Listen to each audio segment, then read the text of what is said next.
There. Hello. Welcome, brother. How are you? I'm good. How are you? I'm trying to get you on my headphones. I'm doing amazing. Can you hear me? Yeah, I can hear you. Yes. Let me see. See Oh, if I dude, I'm can. so excited we made this happen finally. Yeah, man. Thank you. Sorry. Sorry. We had to reschedule a couple times, but finally Yeah, make it happen. same thing over here. How are you, bro? I'm good, man. My allergies are good. You're what? My allergies are killing me, but I'm doing good. You're in the shower. You say, okay, all right, good. Yeah, what do you have Cool. allergies of? Just seasonal, like pollen and Hmm. Uh, just the seasons keep changing over here in New York, so Does a pine hot, pollen cold, hot, fuck you up cold. as well? No, not really. No, No? pine pollen doesn't mess me up. It's just the constant change in the weather. Yeah, Yeah, but I'm I had good. the same thing happen a couple weeks ago. It sucks. You Yeah, it good though? sucks. Yeah, but I'm good, man. Yeah, I have a client at like 4:20, so I can go until like 3:50 if that's okay. Okay, of course, bro. Have Cool. you have you visited any contrast therapy spot after our session? No, honestly, no. I just haven't had the time. Yeah. I haven't had the time to really go and dive into that. But after our session, after that, me and Sam felt really good. So thank you for that. That was awesome. Yeah, of Yeah, course. I that miss was you really good. guys. Yeah, So man. let's get straight into it so we have time for some Yes. convo. I think to start it off, man, for people who have no idea who you are, a little bit on who you are, what are you doing right now in your life and training. Um, yeah, what do you do? So, for people who don't know me, my name is Tom DeJulie. I am a gym owner out here in Long Island, New York, and I am a martial artist. I am a strength coach, and I am a leading force in strength training when it comes to kettlebell, sandbag, landmine, and steel club, For while sure. adding into conventional lifting such as bench, squat, and deadlifting. So basically, my methods are unconventional because they are not what you see in everyday commercial gyms or personal training studios. I have access to the heaviest kettlebells in the world, the heaviest Yeah. steel clubs in the world, and it's basically just showing people what's possible with these modalities. I am the strongest and most in shape I've been in my Hmm. whole life, and to Yeah, be he's able fucking to huge. thank you, man, and to do that for other people and the ones like not just my clients, but like my people, my friends, people that really support me, just to show them what's really possible in the industry. So that is a long story short detail of what I Yeah. do, what I'm trying to accomplish right now. Yes. Yeah, I love it. And I think everyone listening to this should definitely visit his Instagram that I'm going to put in the bio. So you can take a look at what he does, what you do, right? Um, it's unconventional, it's intense, right? I think that's a focus that I see in your face. Very specific. What's it for? Like what is it based on? What's it for? What are we trying to do with these heavy ass kettlebells? So I'm basically trying to bring back the aspect of working out and training. And we all started doing it to build muscle Yeah. and to get stronger. Some people will do it for other reasons, but the reason why I did it is because I wanted to get stronger and I wanted to get better for mixed martial arts, for my fighting when I was younger. But also, it was a factor of therapy in a way for mentality Wow. wise. So it was basically just getting better in a lot of ways. So I'm doing my best to bring that back into the industry, into the culture, because I feel like nowadays everybody is just so focused on social media and just being able to get clout, to get views, get likes, and not really teach or show what is capable with these certain modalities. Like Right. being able to shoulder a 300-pound sandbag as a man, that's very impressive, and not many on the earth can do that. If you think about Yeah. it, I don't think many men on earth could even do 100 or a 150-pound sandbag to their shoulder. So that's like picking up a body. That's like picking up your friend. Right. If God forbid you need to carry them out of a fire of a building, burning building, if you need to carry them to safety, if you need to, do real life stuff. And I feel like Instagram, social media has taken away a lot of aspects of strength training. Okay.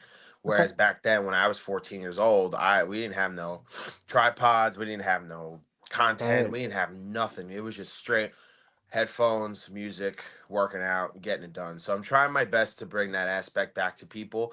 And granted, everybody has their opinions, everybody Mm-hmm. has what they want and their goals Mm-hmm. when it comes to training, but that's what we all strive to do, especially as men and women alike. We want to get better, we want to get stronger, and that's our longevity in this game. That's what's going to keep us moving and keep us continuously chasing progress, building habits, building a lifestyle. It's not just working out for 6 months to a year, it's working out for a lifetime. When you have Yeah. kids, when you are married, when you are building business, when you are going through trials and tribulations in your life, that is what matters. It's not just getting muscle and getting strong, but also everything else as well. But the main focus is building back that mentality of building power and strength through training and physical fitness. Yeah. So I think I have two comments there. So first of all, so you got started at 14. I started doing karate at 10 years old, Hmm. and then it evolved into jiu-jitsu eventually down the line, but I started Wow. lifting weights. Yeah, I was 14. Wow. 14, 14, yeah. Hmm. Is that, would you say, where the Julie method was born? No, I think that the method was born 5 years ago when I actually saw that I can make this a career and I could actually, travel and Yeah. do what I do and show to other people and show everybody like, wow, like, or even then, even just like people looking at my stuff, like, wow, like people were actually coming to me, asking me questions and inviting me to events and Yeah. I having me mean, teach and coach. It wasn't really until then I was like, oh wow, so what I have is something that people can learn from, people can take, and people can use for themselves. So, dude, it for wasn't sure. really until that I really created the what I do. Yeah, I can tell you myself, like, seeing your stories in Instagram and your videos just makes me excited to work out, and Thank you, man. it makes me want to try that out instead of just, like, bro lifting, right? Because Yeah, that feels more fulfilling. That looks more fulfilling, accomplishing, and more, yeah, manly. No, fucking yeah, putting 400 pounds over your shoulders is insane. yeah, Almost man. 400, right? Yeah, man. And that's like what you said. It's fun. I mean, I look fun, but it definitely is fun. Yeah, yeah. There's something you share a lot on Instagram, which I love, but I want to kind of get to understand more, which is always be ready. You Yes. shared a lot on your stories. So what does that mean to you? And how did that mindset? Would you say it became core of your philosophy? How did that come to? Well, you basically want to be ready for any situation. It started to be ready for any workout, but then it started to dive into be ready for anything. Always be ready to handle a situation if God forbid you need to. If you need to defend yourself, your person, your family, or if life obstacles come in the way financially, if you take a $5,000 hit in your business, it's like, all right, I'm ready for this. I expected it. Right. I love I'm that. ready to handle it. Like you realize as things in life starts to evolve, it's not just being ready for any workout, it's being ready for anything that happens to you, and it's gonna happen. Unfortunately, that's life. But it used to be ready for any workout, be ready for any scenario. If I went into a jiu-jitsu gym, I'm ready for the workout. I know what to expect, like whether we're drilling, rolling, whatever. If we're doing CrossFit, I never did CrossFit before, but I know how to barbell lift. I know the basics of how to power clean and how to squat Okay. clean. Um, Wall balls, calories on a machine. If I'm doing a kettlebell workout, that's my specialty. I'm ready to go in that. If we're doing all sandbags. So basically, anytime I walk into any type of gym, I'm ready to handle it. I'm ready to get the workout done. So always being ready is having a mentality to handle things when things get serious. I love it. I think that's like the most resilient mindset you could ever have. Yeah. No, Hmm. yeah, I love it. So let's get a little bit into your training, training style and philosophy. So landmines, kettlebells, sandbags, maces, these are tools that are counter well, they're gaining popularity again, I think, but they look almost countercultural. What Yes. do you think people overlook these so much? I think they overlook them because bodybuilding, bodybuilding and powerlifting is just like thrown in people's faces all the time, Mm, and they think that that is the only way to train. And we've all started with that. We've all started with a bodybuilding style of mentality, and where you go in the gym, you do a bunch of bro lifts, you do bicep curls, you have an arm day, you have a chest day, you have a leg day, like listen, it has its benefits, but progressively, like you need more. I needed more stimulus. I needed more load because, you know, if I'm spending 45 minutes on a squat set with my friend or two guys, and it's taking us an hour to finish it, that is very, very time consuming, and it's a waste in my opinion. Where mm, if I'm doing volume of barbell squats and I'm doing kettlebells on top of that. I'm doing right. sandbags. I'm doing landmines. Like there's just so much more work you can get in an hour, and you can build strength and cardio at the same time. So Right. I think with bodybuilding, like the video that I recently made with Dr. Mike, the 150-pound kettlebell, somebody said, you know, I was told, this is what somebody else said. I was told that, you know, don't ever listen to what a bodybuilder says about anything. Supplementation, food, workouts, which isn't true, but in some cases it is because you see these results that seem to be given by God to these guys, and they Mm, look like the statues in Greece and these, mm-hmm. alpha men, but they are unhappy with themselves. They are Yeah. on performance enhancing drugs that are messing with their hormone levels and screwing up their whole body's function. And they have no range of motion, they have no strength, they have aesthetics, but there's a reason why most professional bodybuilders they die at 40, 50 years old. Some of them, you see Yeah. them in their 50s and 60s, they look terrible. Some of them can't even walk. So Yeah. it really answers the question of how functional or how, you know, well bodybuilding style workouts is doing in today's age. And For sure. I think progressively over time, people are starting to see that it's not the end all be all. And I could say Yeah. it because I've done it. And Yeah.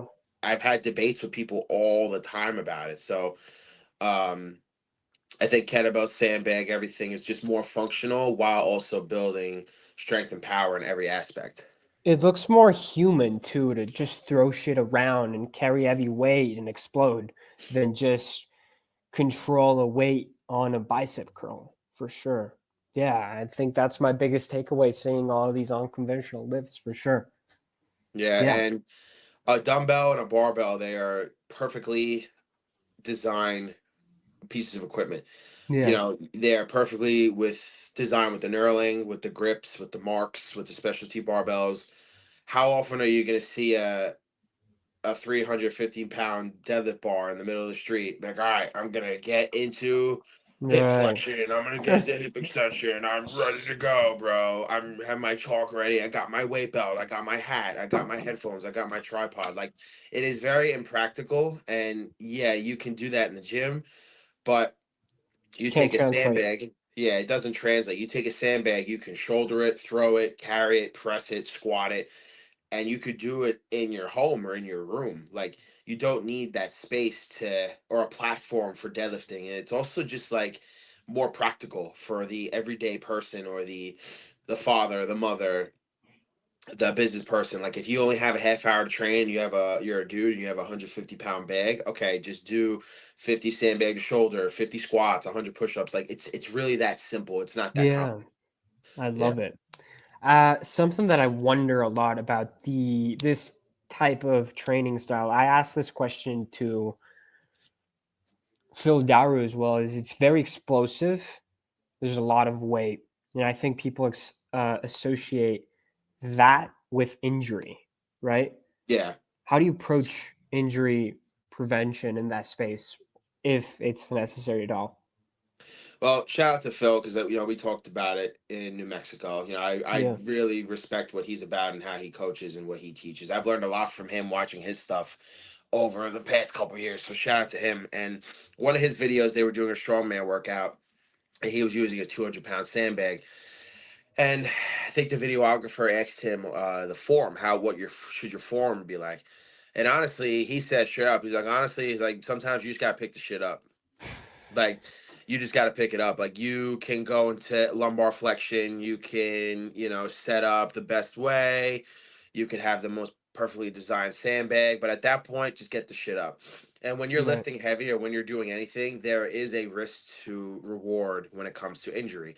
You can get injured doing 10-pound dumbbell flies. I've Yeah. gotten hurt just by fucking moving my head the wrong way, or sleeping the wrong way. Like you wake up with a twitch and it's like Yeah. I can't move my head, and that's happened to me many times. And even like the beginning of the year or February, I was lifting up the landmine. I had two plates on one side, two plates on my right side, and I don't know what I did. It was my lower back just like tightened up. I was like, damn, like, what the hell is this? And I need to do some mobility work just to get that opened up. And I can clean and jerk 5.5 plates on the landmine, but even then, like, you can get hurt doing anything. You can get hurt walking down the street, you can get Yeah. hurt fixing your fan light, you could fall, like, you know I think it just depends on how much people are willing to risk when it comes to physical exercise. Mm. If you're gonna go for a heavy max effort deadlift and you like move the wrong way, you're gonna hurt yourself. It's gonna happen. But you have to understand that keeping good form and tight form, you need that. So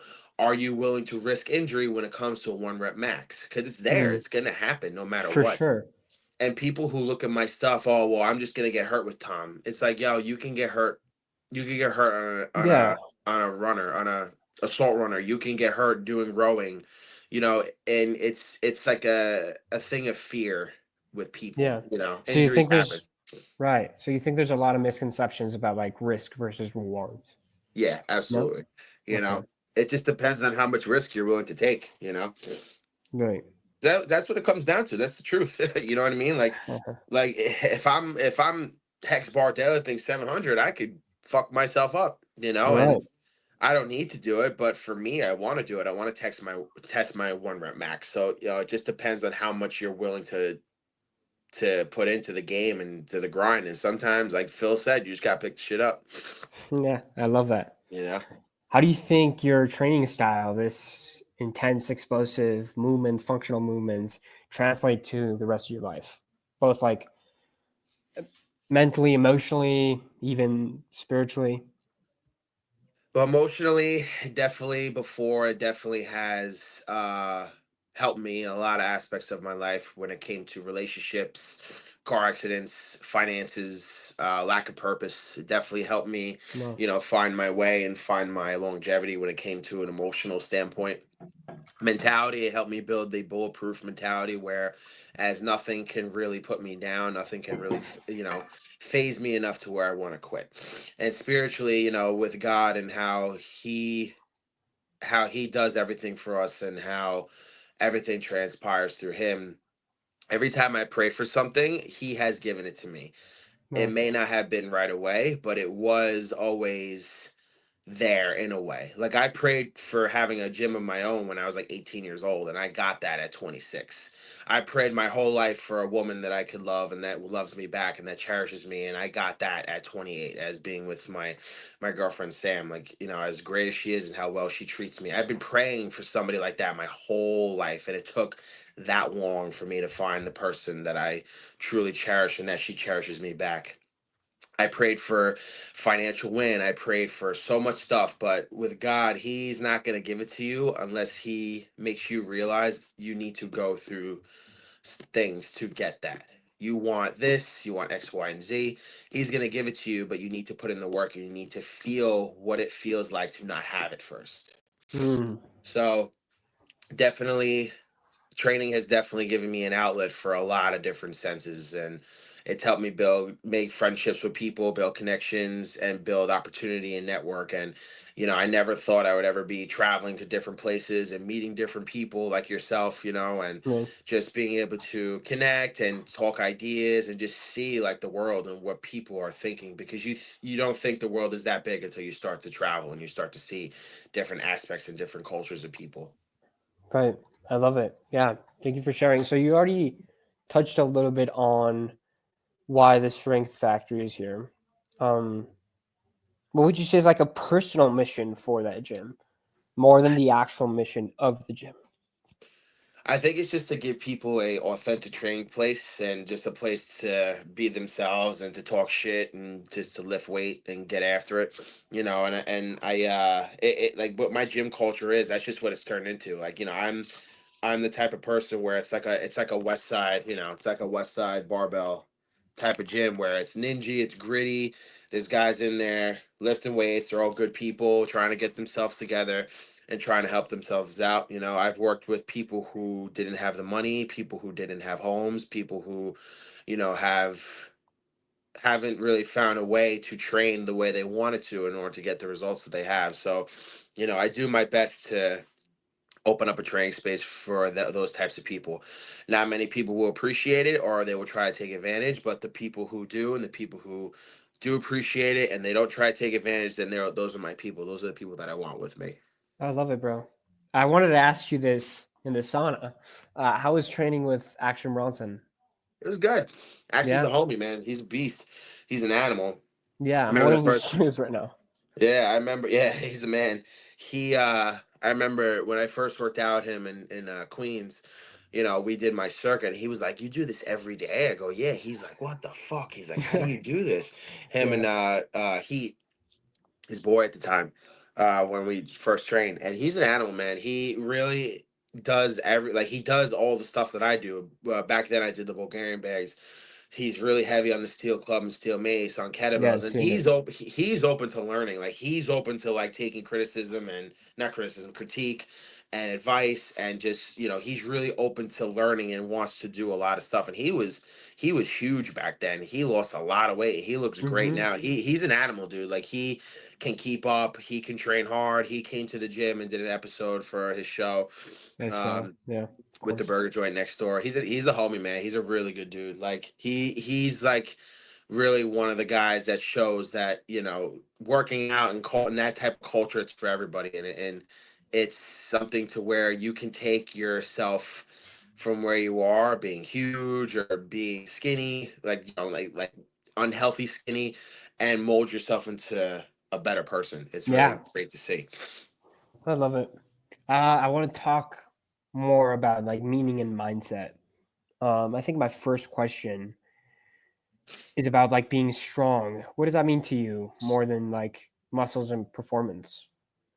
Well, it used to be just muscles and performance, but now it means, you know, mentality wise, you have to be strong mentality wise because, you know, you can't be easily deterred from your goals or your aspirations. Like, you know, just because you take a hit in your business or you get injured or, you know, you have a financial loss or something happens, you get into a car accident, you can't let that Mm, deter your motives or your objective. You know, you got to have your eye on the prize. And like I said before, God's gonna give you what you want, but He's gonna make you work for it. He's gonna make you want to get it. So mm-hmm.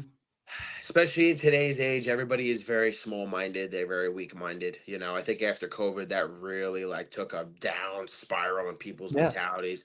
People got depressed. People had a lot of identity crises over the past couple years, man. And I don't know where it came from or what happened, but you know, a lot of people are lost. A lot of people need God in their life. A lot of people need training, and a lot of people just need an outlet, something that is healthy for them and that they can use to create a better life for themselves. So I think strength comes not only from your muscles, but your strength, but it comes from your heart and your mentality as well to handle shit when you need to.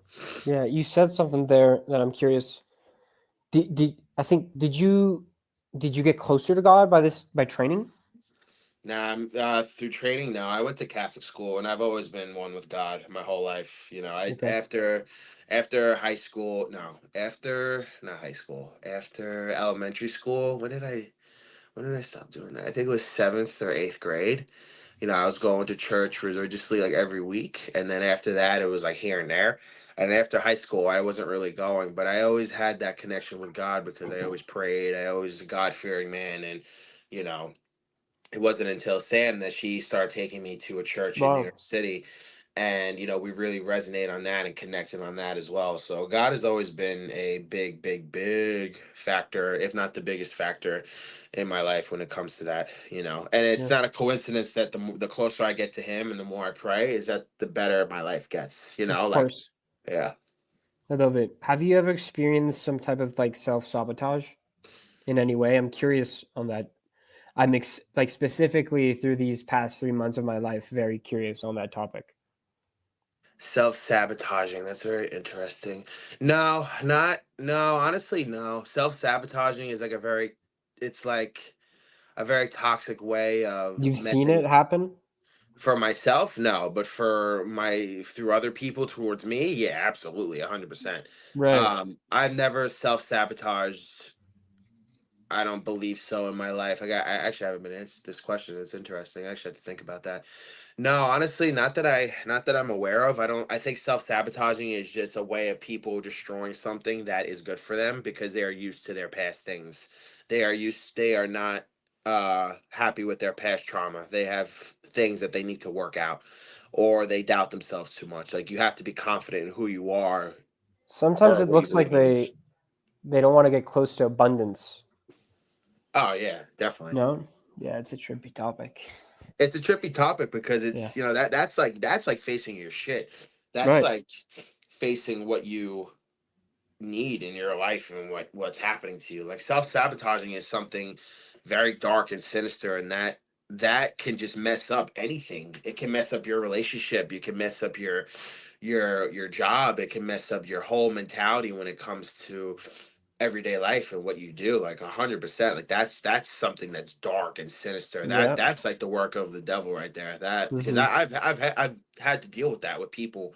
I've had Mhm. to deal where people would even in the gym, like, they would self-sabotage their relationship with me when it came to the gym. And you know when it comes to being too comfortable or to try and take advantage of me, like, some guys like taking my workouts and saying it's theirs, where I've had clients Right. for years where they would try to take my stuff and try to make it their own, when all they had to do was just come to me and just not look to take for themselves and just come to Mm. me and work with me rather than self-sabotage their relationship with me. I can give a man opportunity. I can teach him what to do. I can make him stronger, physically, mentally, spiritually. But if your ego is that big and you don't see the long-term effect, or you don't see what I can provide to you, then you do Mm. not need to be in my circle. I don't care how long I've known you. I don't care if we've been trained for 3 or 4 years. I don't give a shit. If you're gonna try to take advantage of me, I don't care. I will cut you off. In I don't your care. eyes, working with, I think, the best athletes, what do you think separates an elite athlete from just a good one? Definitely mentality. Definitely an elite athlete to me is somebody who constantly shows up and who constantly gets the work done. It's not somebody who wins games or wins fights. It's somebody who is showing up consistently and doing the work that not many want to do. You Mm. know, like, UFC is a one man sport. It's when you're in the octagon, it's just you and the other guy. But if you got heart and you're willing to go in there and train hard and get after it, prepare for those fights, then you have heart. You are an elite athlete in my eyes. Sometimes with just winning competitions and winning fights, like, that doesn't feel fulfilling for some guys. And I've been in it, man. Mhm. I've done jiu-jitsu. I've Yeah. done striking. I've almost lost my teeth doing Wow. striking, and it's not anything to where it's like, oh yeah, you're winning trophies or you're winning the stuff, but what is the real passion of it? The passion of it to me was training. I love to train. Competing sucks. It takes the fun out of the aspect of it, of training. So this is a question, a different topic, but a question that I kind of mentioned when we met, which is on AI. Yeah, Um, it's exploding everywhere in every aspect of like our lives. it's With scary. ChatGPT, yeah, designing, now performance and like recovery, tracking. Um, you as an elite athlete or trainer or coach, you obviously would still rely on intuition and experience, right? So, Correct. do you think AI could ever replace that human element or at least like complement it? Nope. Do you think there's Never. a balance? Nope. God did not create robots. God did not create AI. He created us. So, I think with machines and robots and artificial intelligence, I've only used ChatGPT to make the little animated stuff, the Yeah, humor stuff. yeah, I don't use it. I don't use it at all. I use it for like stupid stuff. I mean, yeah, I could use it for like business. I could use it for, making captions, but I don't do that. Like my captions come from my heart. They don't come from a goddamn app. Hell no.